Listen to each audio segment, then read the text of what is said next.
Good morning, Tesla Nation.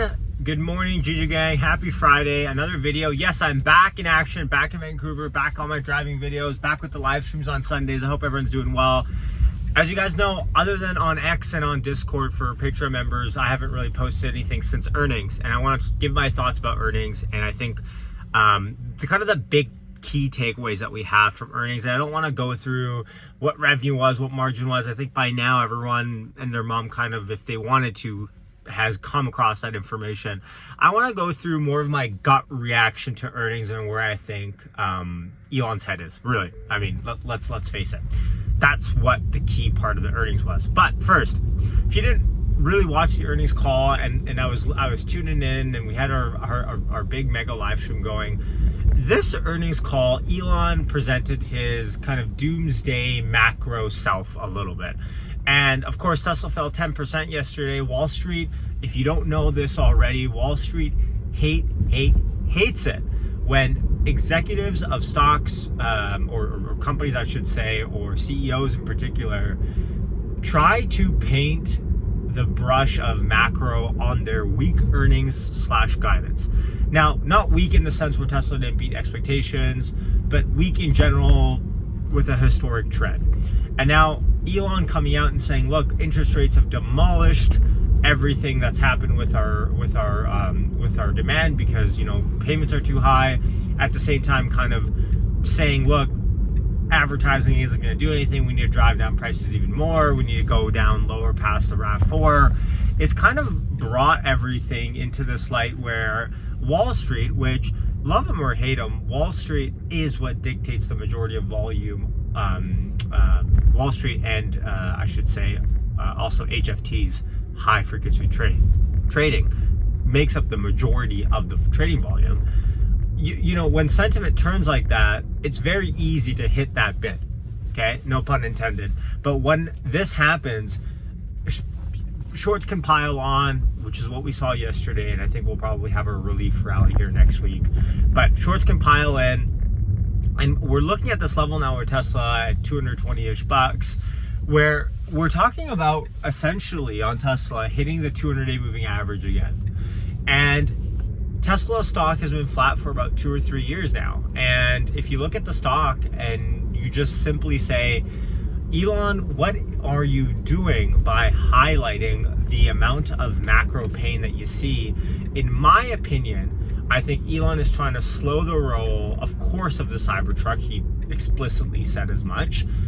But I think he's trying to slow the roll even more because Elon and Tesla thrive on sandbagging. I'm just going to make my left turn here and just park for a hot second as I finish off my sentences. But look, Elon is often sandbagging.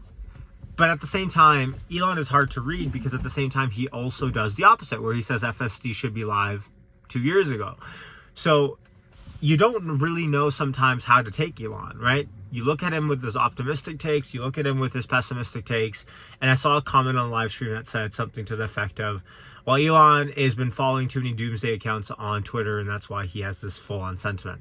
But remember, Elon also sees all of the input costs that exist for SpaceX, for Tesla, for Boring Company, for Neuralink, for labor, across all different domains. Elon sees input costs, right? Almost to a degree where I don't think any other major entrepreneur on a day-to-day level that still works sees input costs. So when Elon comes out and says this, of course, someone is in his ear saying, look, it's going to be ugly out there. And now, I don't know if this has to do with Zach Kirkhorn leaving as CFO, where Elon is essentially stepping in and trying to paint a picture of the financial future that he sees. Now Zach, who I think we all loved, Zach Kirkhorn, who left Tesla with hundreds of millions of dollars and is totally fine on his own. Now, he would be a little bit more reserved, of course, with his comments, but he would never be outlandishly negative. Right? He wouldn't come out and say what Elon said. He would say to a degree, look, we might see some more margin pressure, but we see that margin pressure subsiding after the Cybertruck hits ramp. Elon says, look, we'll probably hit ramp at some point 2025, and even then we're not sure how hard this is really going to be. Now, of course, there's a degree of Elon just being what's it called? Scarred, right? From the Model 3 initial ramp up and everything that happened with that, and almost a bankruptcy happening, like Elon talked about on the earnings call then, several times, right, with Tesla.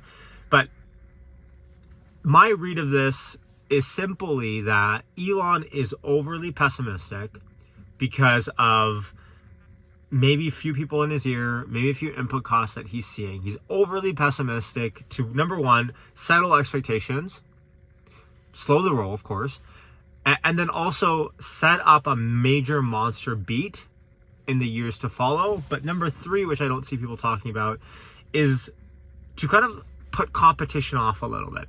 If Elon comes out in the earnings call and says, Tesla is doing great, we're doing awesome, I can't believe all the cost savings that we're having, it kind of puts competition on high alert.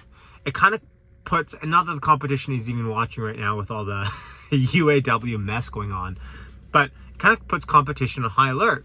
What's Tesla doing? What can we do? Oh God, we got to put the pedal to the metal.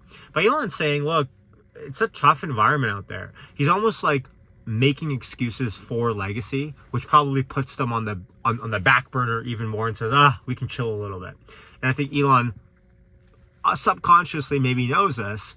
I'm not saying overtly this is his plan, but I think he knows this, and he knows that, look, if we can keep chugging forward and we give a persona that it's going to be ugly out there and we don't know how long this will last, not only do we set ourselves better for what might come, we might overestimate any sort of correction, but also it puts everyone else in kind of chill mode while we continue to ramp forward. Now, maybe that's overly thinking on my end, where I think Elon is looking at this like chess, but man, it is Elon after all. Anyways, much love. I will sign off before I hot steam myself in this car. Hit subscribe, hit like if you are new, and I hope everyone had a wonderful earnings week. Sunday morning, 10 or 10:30 Pacific live stream. I'll schedule it out on the weekend. Hit subscribe, hit the notification bell to see when that gets scheduled out.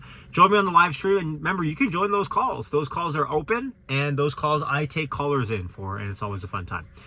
All right, Yash signing off. Have a wonderful Friday ahead, and I'll catch you in the next one. Peace out.